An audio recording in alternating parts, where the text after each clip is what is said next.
아이고 반갑습니다. 리병이 북스의 영삼입니다. 오늘은 원작 코믹스에서 아이언맨이 만약에 빌런이 된다면 이런 주제로 이야기를 해드릴까 합니다. 아주 간단한 이슈이니까 지금 바로 시작해보도록 하죠. 먼저 이 코믹스는 왓이프 시리즈로 1988년도에 출간된 이슈입니다.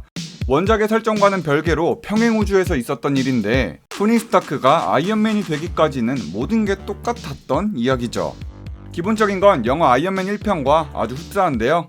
잘 나가는 무기 회사의 사장인 토니 스타크. 그는 무기를 팔러 갔다가 함정에 걸렸고 적에게 붙잡히게 됩니다.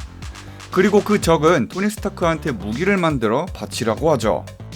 다음 장면은 쥐뢰 때문에 심장에 파편이 박혀 문제가 있는 토니 스타크입니다.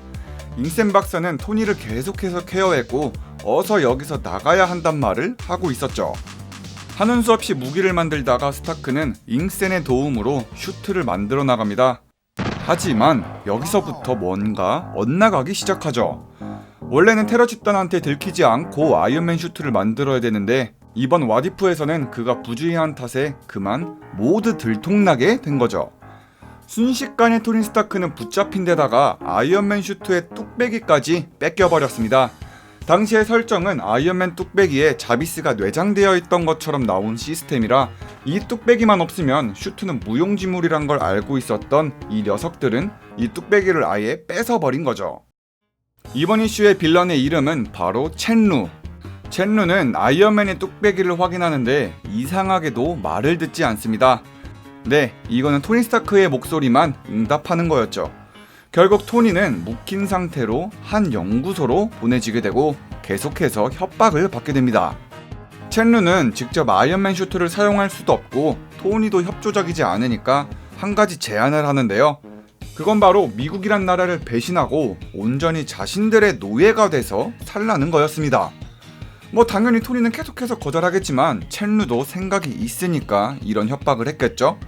토니는 수트를 입고 있어야만 심장이 뛰기 때문에 수트를 벗으면 그대로 죽게 됩니다. 그래서 첸루는 인공위성으로 토니의 수트를 연결을 해두어서 신호만 보내면 토니의 심장이 바로 멈추게끔 만들어뒀죠. 이를 빌미로 토니를 협박하고 미국을 배신하게끔 만들려고요. 일반적인 코믹스라면 토니가 이를 벗어나서 다 쏴 죽이겠지만 이 코믹스에선 그렇지 않습니다. 토니는 첸루한테 완벽하게 굴복했으니까요. 실제로 첸루는 토니의 수트에 리모컨을 설치해놓고는 토니를 놓아줬습니다. 이 빌런은 일부러 토니가 미군한테 구출되게끔 만들었고 실제로 토니는 자력으로 여기서 탈출한 것이 아니라 미국이란 나라의 도움을 받아서 탈출하게 되었습니다. 미국으로 돌아왔던 토니 스타크는 앞으로 어떻게 해야 될지 고민을 하는데요. 자신이 붙잡혀 있는 동안 스타크 인더스트리의 주가는 바닥을 내리찍었고 토니 스타크는 아이언맨 슈트를 공개를 해서 회사의 주가를 다시 올리려고 합니다.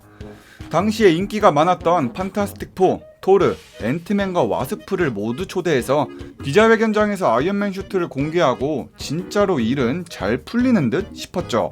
실제로 여기 참석했던 히어로들은 아이언맨을 그들의 동료로 받아들였고 함께 활동까지 시작했습니다.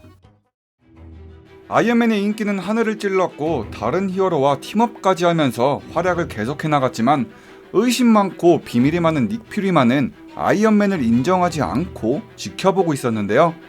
닉 퓨리는 판타스틱4의 리드 리처드한테 조사를 요청해서 토니 스타크의 뒤를 캐보려고 시작합니다. 한편 사무실로 돌아온 토니 스타크의 머리에 리모컨이 있다는 걸 기억하시죠? 아이언맨의 머릿속에 있는 장치 때문에 스타크는 계속해서 이 첸루의 목소리가 들렸습니다. 그들은 계속해서 미국을 배신하라고 했고 목숨을 담보로 협박을 계속해 나갔죠.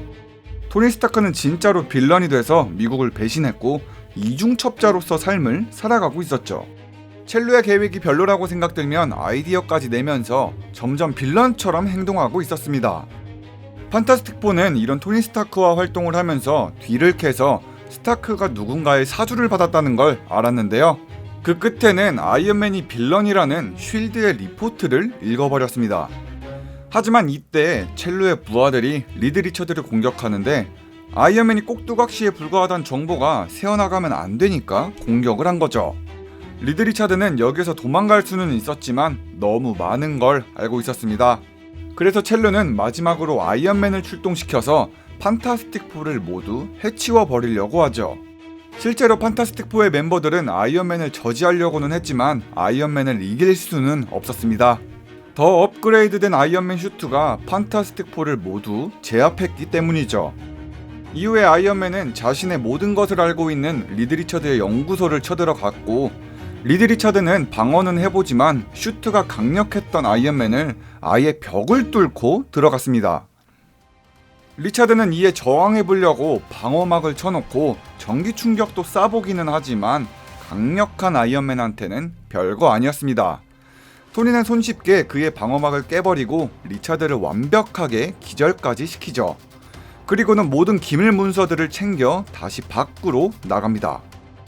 시간이 지나서 기절해서 깨어났던 리차드는 뜻밖의 토니 스타크가 놓고 갔던 녹음 테이프를 발견하게 되는데요.